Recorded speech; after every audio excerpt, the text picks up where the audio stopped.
तो सभी भावी शिक्षकों को नमस्कार। स्वागत है आप सभी का आपके इस YouTube platform allrounder study zone पर।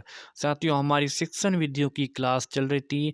ठीक है, आज की इस क्लास में शिक्षण विधियों के कुछ ऐसे मोस्ट इम्पोर्टेंट क्वेश्चन हैं जो सभी विषयों की शिक्षण विधियों में काम आते हैं और ये प्रश्न हैं बार बार परीक्षा में आते हैं। तो आप इन क्लास को मिस मत करना। अगर आप इसको कंप्लीट देख लेते हो तो ये मैं यहाँ कहता हूँ कि 2 से 3 प्रश्न यहाँ से बनना तय है। तो उम्मीद और आशा है कि आप रीट लेवल 1 और रीट लेवल 2 की प्रिपरेशन कर रहे हो। तो हमारे इस यूट्यूब चैनल को ज़रूर सब्सक्राइब कीजिए, क्योंकि ये शिक्षण विद्या हैं वो रीट लेवल 1 और रीट लेवल 2 एग्ज़ाम्स के लिए बहुत ही उपयोगी हैं। ठीक है, एक भी क्वेश्चन को स्किप मत कीजिए, काफ़ी उपयोगी हैं। तो चलिए क्लास की शुरुआत करते हैं। पहला क्वेश्चन से हमने 1 से लेकर यानी कि 100 प्रश्न इस बुक से जो हमने सॉल्व कर लिया, उसके हम आगे से बढ़ते हैं, उसके आगे से। ठीक है, 102वां क्वेश्चन से कि इंसान और जानवर की जो भाषा होती है उसमें फ़र्क क्या होता है। तो इंसान और जानवर की भाषा में आपको फ़र्क बताना है कि सिर्फ ध्वनि का ही फ़र्क होता है, सिर्फ क्या क्या जिसमें जो सुर होते हैं सुरों में फ़र्क होता है। इंसान की जो भाषा होती है उनको जो सांकेतिक ध्वनि चिन्ह यानी कि संकेत होते हैं, संकेत के माध्यम से निर्धारित किए गए हैं, जबकि जानवर की भाषा में ऐसा भाषा को प्रयोग ऐसे नहीं किए गए। और उपरोक्त तीनों सही नहीं हो सकते हैं। और ये पहला और दूसरा गलत हो गया तो तीसरा अपने आप में क्या हो जाएगा, करेक्ट हो जाएगा। अगला क्वेश्चन ये है कि बच्चे की भाषाई क्षमता के आकलन का सही तरीका कौन सा नहीं है। बस जो बच्चे की भाषाई क्षमता के आकलन में सही तरीका कौन सा नहीं है, बच्चे का व्यक्तिगत आकलन ये सही तरीका नहीं है, या फिर बच्चे का सामूहिक आकलन, या फिर बच्चे के द्वारा स्वयं आकलन, या फिर पेपर पेंसिल का आकलन। देखिए, पेपर पेंसिल का कोई भी आकलन नहीं होता है, तो ये ऑप्शंस की दृष्टि से ये चौथा हो जाएगा गलत। ठीक है, ठीक है, गलत कैसे, यहाँ पे देखिए, यहाँ पे कौन सा, यहाँ पे नहीं नहीं बताया गया, इसीलिए ये गलत हो जाएगा। और ऑप्शंस की दृष्टि से हम इनको सही करेंगे। 3 ऑप्शन है वो सही है, ऊपर वाले। ठीक है, पढ़ना क्या है। अब पढ़ना क्या है, जैसे आप पढ़ते हो तो उनका सही डेफिनेशन क्या है, पढ़ने की सही डेफिनेशन क्या है बताइए। मौलिक रूप से पढ़ने की जो सही डेफिनेशन है वही होते हैं, जब आप पढ़ते हो तो उनका अर्थ समझना बहुत ज़्यादा इंपॉर्टेंट है। अगर आप अर्थ नहीं समझते तो वो पढ़ना पढ़ना नहीं है। ठीक है, तो पढ़कर अर्थ समझना ही क्या होता है, एक पढ़ने की एक अच्छी परिभाषा है। ठीक है, तो आप लिखित सामग्री का उच्चारण करते हैं वही वही क्या पढ़ना है, बिल्कुल नहीं। स्कूलों में अब आप पुस्तक पढ़ते हैं तो वो पढ़ना है, बिल्कुल नहीं। और शब्दों को आप सही-सही पहचान लेते हो कि ये है, तो वो भी पढ़ना है, नहीं। अगर आप पढ़कर उनका अर्थ समझते हो, अर्थ को ग्रहण करते हैं, तो वही एक सही ढंग से पढ़ना हुआ होता है। ठीक है? अगला है कि पाठ में दिए गए चित्रों का उद्देश्य क्या होता है? जब आप छोटे थे, पहली से 5वीं तक पढ़े थे, आपने चित्र देखे होंगे, आप पढ़ते उस समय कहाँ आप पढ़ते थे? उस समय आप चित्र देखते थे, ठीक है? तो आप वो चित्र देखते हैं, उनको आपसे क्या उनको उससे आपको फ़ायदा क्या हुआ? उनका जो उद्देश्य था वो आपका क्या नज़र आया बताऊँ उसमें? तो जो चित्र थे उनका वो जो उद्देश्य होता था वो क्या होता था? ये आपको बताना है। तो उद्देश्य यही होता था कि जिसमें जो चित्र है उनके अमूर्त संकल्पनाएँ, कल्पनाएँ उनको समझने में सहायता करते हैं। जो चित्र होते हैं, उन चित्र में अमूर्त जो संकल्प कल्पनाएँ होती है एक तरह की, ठीक है? जो बच्चों में कल्पना उत्तरक हैं, वो उनको विकसित करती हैं। तो उन संकल्पनाओं को समझने में वो सहायता करते हैं, ठीक है? ऑप्शंस आपका पहला इसमें करेक्ट हो जाएगा। बाकी सभी देखें तो ये पाठ्य पुस्तकों को आकर्षित करने के लिए नहीं होती है, और ना ही शोभा बढ़ाने के लिए होती है, और ना ही पाठ्य पुस्तक में चित्र देने का जो प्रचलन होता है, कि प्रचलन बढ़ाएँ, वो नहीं होता है। तो आप ऑप्शंस यहाँ पे सिंपली से पहला करेक्ट हो जाएगा। भाषा के जो अभिव्यक्तात्मक कौशल हैं, अभिव्यक्त मतलब अपने आप को अभिव्यक्त करते हैं, ठीक है? तो बोलकर हम अभिव्यक्त कर सकते हैं और लिखकर अपने भावों को प्रकट कर सकती है वो। तो बोलकर और लिखना ये हम क्या होता है, ये भाषा को हम अभिव्यक्त कर सकते हो, तो ये इनका ये कौशल होता है, ठीक है? ऑप्शन तीसरा। अगला है कि प्राथमिक स्तर पर कौन-सा भाषा शिक्षण का उद्देश्य नहीं है?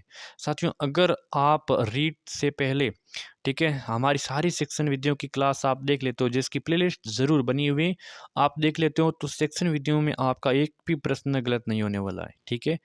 तो प्राथमिक स्तर पर कौन-सा भाषा शिक्षण का उद्देश्य नहीं है? तो मेरे कहने का मतलब यही है कि आप चैनल को सब्सक्राइब कर लीजिए, ठीक है?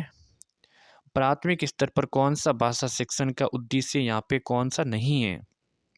तो कौन-सा नहीं है? देखिए, वर्णमाला को क्रम से कंटेस्ट करना ये इनका नहीं है। बाकी सभी देखें तो विभिन्न संदर्भों में भाषा को प्रभावी प्रयोग करना, ठीक है? और स्पष्टता होनी चाहिए, उसमें आत्मविश्वास के साथ अपनी बात है वो कहना, ध्वनि ध्वनि जो संकेत होते हैं, चिन्ह होते हैं, उनके संबंध बनाना, कहीं न कहीं तीसरा ऑप्शन हमें यहाँ पे उद्देश्य नहीं नज़र आ रहा है। उपचारात्मक शिक्षण की सफलता निर्भर करती है, बताइए ये इंपॉर्टेंट सवाल है। उपचारात्मक और निदानात्मक से एक क्वेश्चन 100% आना है। उपचारात्मक शिक्षण की सफलता किस पर निर्भर करती है? देखिए, उपचार उपचार कब किया जाता है? उपचारात्मक ये किया जाता है सबसे अंत में, ठीक है, अंत में किया जाता है। उपचार से पहले किया जाता है। उपचार से पहले साथियों निदान किया जाता है। निदान निदान का अर्थ होता है कि कारणों का पता लगाना, कारणों का पता लगाना। तो हम कारणों का पता लगाएंगे, ठीक है, उसके बाद में उपचार किया जाएगा, ठीक है। तो ये उपचारात्मक किस पर निर्भर है? तो ये निर्भर है निदानात्मक। और निदानात्मक का मतलब हुआ है कि समस्याओं के कारणों का सही से पता लगाना, ठीक है, उनकी पहचान करना। तो जो उपचारात्मक है वो किस पर निर्भर है? तो समस्याओं के कारणों को सही से पहचानना इन पर निर्भर है। ऑप्शन चौथा करेक्ट। भाषा कौशल के संदर्भ में कौन सा कथन यहाँ पे उचित है? भाषा कौशल के संदर्भ में कौन सा कथन यहाँ पे उचित है? तो कौन सा कथन यहाँ पे उचित है? आप देखिए, भाषा कौशल के रूप में भाषा के जो 4 कौशल होते हैं ना, LSRW हिंदी में बोले तो एल मतलब LS लिसनिंग, सुनना है, बोलना है, लिखना है। ये जो 4 कौशल है शुभोपली, ठीक है? शुभोपली शॉर्ट में। तो इनके जो 4 कौशल है, इनके जो परस्पर अंतर संबंधित होते हैं। आप कमेंट करके बताना कि शुभोपली कौन-कौन से होते हैं जो ठीक है? अगला है कि हिंदी की कक्षा में प्राय हिंदीतर भाषी बच्चे हिंदी सीखने में अनेक कठिनाई का सामना करते हैं। क्यों करते हैं? देखिए, हिंदी की कक्षा में प्राय जो हिंदीतर भाषी बच्चे होते हैं, वो हिंदी को सीखने में कठिनाई का सामना करते हैं। तो इनका कारण ये होता है कि जो हिंदी और उनकी जो मातृभाषा होती है, बच्चों की मातृभाषा और हिंदी, उनकी जो संरचना है, उन संरचना में क्या होता है, छोटा-सा अंतर होता है, थोड़ा-सा होता है, कितना भी हो अंतर होता है, उनकी वजह से उनको कठिनाई का सामना करना पड़ रहा है, ठीक है? ऑप्शंस आपका पहला करेक्ट हो जाएगा। अगला है कि बोलना कौशल में महत्वपूर्ण है।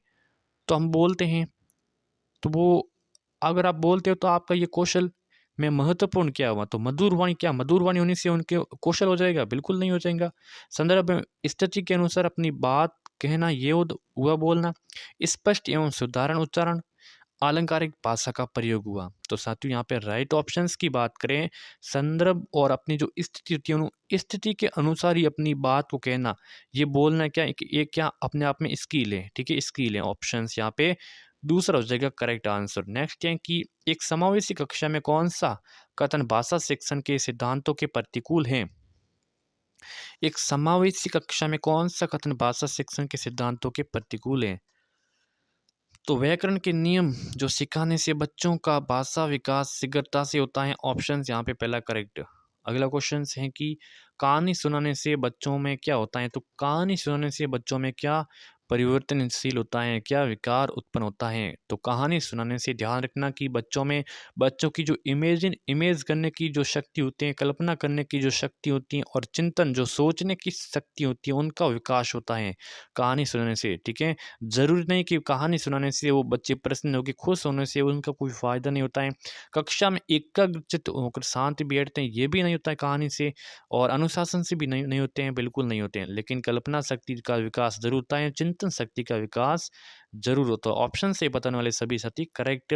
बच्चों के लेखन कौशल का मूल्यांकन करने के लिए कौन सी विधि यहाँ पे बेहतर हो सकती है? प्रश्न को पढ़िए कि बच्चों के जो लेखन कौशल का मूल्यांकन करने के लिए कौन सी विधि बेहतर हो सकती है? लेखन लिखने लेख मतलब लेखन कौशल का मूल्यांकन के लिए जो विधि सबसे बेहतर, सुंदर लेखाभ्यास, अपने अनुभवों को लिखना, बिल्कुल साथ ये इंपॉर्टेंट क्वेश्चन हैं। अपने अनुभव, अपने जो भाव होते हैं ना, इन भाव को हम लिख कर ही प्रकट कर सकते हैं, यानी कि अपने अनुभव को लिख कर ही, अपने भाव को लिख कर ही प्रकट करते हैं। तो ये एक बच्चों में लेखन कौशल का एक अच्छा मूल्यांकन अच्छे मूल्यांकन करने की विधि है। ऑप्शन आपका दूसरा करेक्ट है।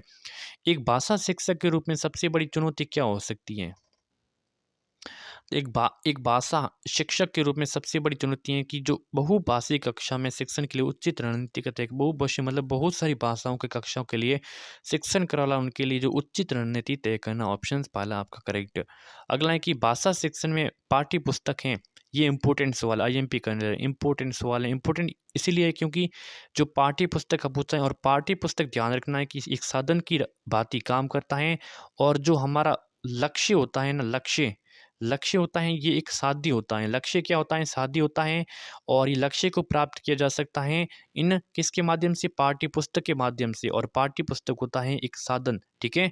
तो हम जो साध्य को कैसे प्राप्त कर सकते हैं? तो साध्य को साधन की भांति प्राप्त किया जा सकता है, यानी कि उद्देश्य को इस पाठ्य पुस्तक के माध्यम से क्या क्या कहता है प्राप्त किया जा सकता है। तो पाठ्य पुस्तक हो जाएगा साधन। अगर आपको दिखे, कोई उद्देश्य दिखे या फिर लक्ष्य दिखे, तो आपको करना है साध्य। हमारा निशाना यही है, हमारा हमने निशाना है वो हमने साध लिया है, ठीक है, ये हो जाएगा, ठीक है। चलिए अगला सवाल है कि गृह कार्य के बारे में कौन सा कथन यहाँ पे उचित है? होमवर्क देते हैं आपको, होमवर्क के बारे में आपका क्या कथन है, बताइए। तो होमवर्क है साथियों, गृह कार्य देना अति आवश्यक है? क्या आवश्यक है देना? आवश्यक नहीं है ना। गृह कार्य अभिभावकों को व्यस्त रखने का उत्तम साधन है। अब गृह कार्य देते हैं तो क्या ये अभिभावक वहाँ से बिजी हो जाते हैं? ये कोई उचित कथन थोड़ी हुआ। बच्चों की क्षमताएं होती है, बच्चों के स्तर के अनुसार गृह कार्य दिए जाना चाहिए, बिल्कुल दिए जाना चाहिए। साथियों गृह कार्य बच्चों की जो क्षमताएं होती है, बच्चों की जो एफिशिएंसी होती है और बच्चों का जो लेवल होता है वो किस प्रकार है, उनके अनुसार ये गृह कार्य दिया जाना चाहिए। अगला क्वेश्चन ये है कि भाषा अर्जन, बच्चे भाषा अर्जन मतलब भाषा को अर्जन बाद में करना, मतलब एक जन्मजात होती है, एक अर्जन होती है, अर्जन को मतलब प्राप्त करना होता है। तो भाषा को प्राप्त करने में बच्चों भाषा को सहज और स्वाभाविक रूप से सीखते हैं, अभ्यास और यांत्रिकता से सीखते हैं, स्वाभाविक और प्रयासपूर्ण तरीके से सीखते हैं, या फिर सहजता और अभ्यास से सीखते हैं। भाषा अर्जन बच्चे को सहज और स्वाभाविक रूप से सीखते हैं, ऑप्शन पहला करेक्ट।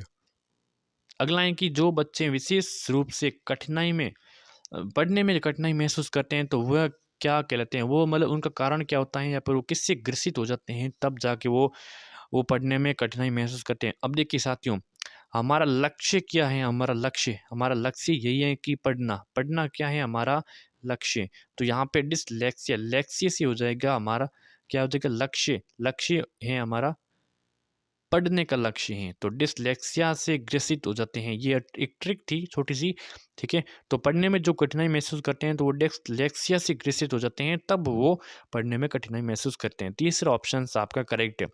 हिंदी भाषा शिक्षक के रूप में आप किसे सबसे अधिक महत्वपूर्ण मानते हैं? आप हिंदी भाषा शिक्षक के रूप में आप किसे सबसे अधिक महत्वपूर्ण मानते हैं? तो बच्चों की विभिन्न संदर्भों में भाषा का प्रयोग को सिखाना ही महत्वपूर्ण माना जाता है। ऑप्शन आपका दूसरा सही आंसर हो जाएगा।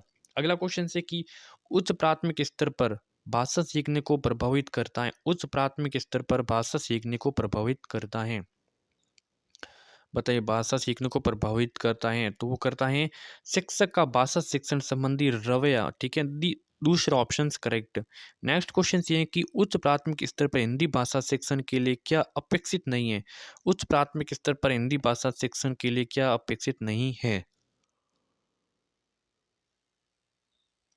तो यहाँ पे जो सुनकर शब्द दोहराने की क्षमता का विकास, सुनकर शब्द दोहराने की क्षमता का विकास, ये कहीं ना कहीं यहाँ पे अपेक्षित नहीं है। बाकी देखिए स्व स्व अध्यायशीलता का विकास होता है, भाषा प्रयोगशीलता की क्षमता का विकास, चिंतनशीलता का विकास, लेकिन सुनकर जो शब्द होते हैं पुनः दोहराते हैं उनकी क्षमता का विकास कहीं ना कहीं ये एक अपेक्षित नहीं है। अगला सवाल है कि उच्च प्राथमिक स्तर पर हिंदी भाषा शिक्षण में सर्वोपरि महत्वपूर्ण सामग्री कौन सी है? उच्च प्राथमिक स्तर पर हिंदी भाषा शिक्षण में सर्वोपरि महत्वपूर्ण सामग्री की बात करें तो वो आपकी बाल साहित्य हो जाएगी। बाल साहित्य बिल्कुल साथी इंपॉर्टेंट सवाल है। बाल साहित्य जैसे उच्च प्राथमिक की जो बुक्स आती है बाल साहित्य में, जैसे बाल हंस आ गई, बाल हंस ये बुक्स आ गई, तो वो क्या होता है बाल साहित्य में सर्वोपरि महत्वपूर्ण होती है वो, ठीक है, उच्च प्राथमिक स्तर पर। उच्च प्राथमिक स्तर पर बहुभाषिक कक्षा में बच्चों या बच्चों की जो भाषाएं होती हैं, बच्चों की भाषा होती हैं, वो एक हैं, तो वो क्या है? तो साथियों वो ये क्या होती है? तो बिल्कुल आपका ये एक संसाधन होती है। क्या संसाधन है? ऑप्शन से आपका करेक्ट है।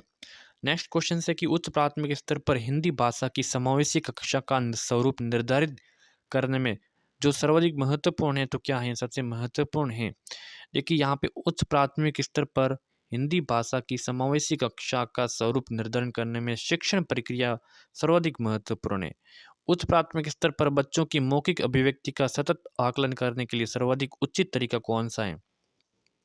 उच्च प्राथमिक स्तर पर बच्चों की मौखिक अभिव्यक्ति का सतत आकलन करने के लिए सर्वाधिक जो उचित तरीका है वो कौन सा है? सर्वाधिक उचित तरीका, तो तो प्रश्न पूछना प्रतिक्रिया व्यक्त करना, परिचर्चा, ये सभी हैं वो कहीं न कहीं सही है। अगला क्वेश्चन है कि भाषा सीखने में सामाजिक अंतःक्रिया का महत्वपूर्ण स्थान, इस कथन के संबंध में ये कथन किसका है? कथन को वापस पढ़िए कि भाषा सीखने में सामाजिक अंतःक्रिया का महत्वपूर्ण स्थान है, तो ये कथन वाइगोत्स्की का, ये इंपॉर्टेंट क्वेश्चन है, ठीक है? इंपॉर्टेंट है। अगला है कि उच्च प्राथमिक स्तर पर समझकर पढ़ने के संदर्भ में सर्वाधिक महत्वपूर्ण क्या है? देखिए, समझकर पढ़ने के संदर्भ में सबसे जो महत्वपूर्ण है, तो वो लिखित सामग्री को अर्थ सही समझना, लिखित सामग्री को अर्थ सही समझना। चौथा ऑप्शन करेक्ट।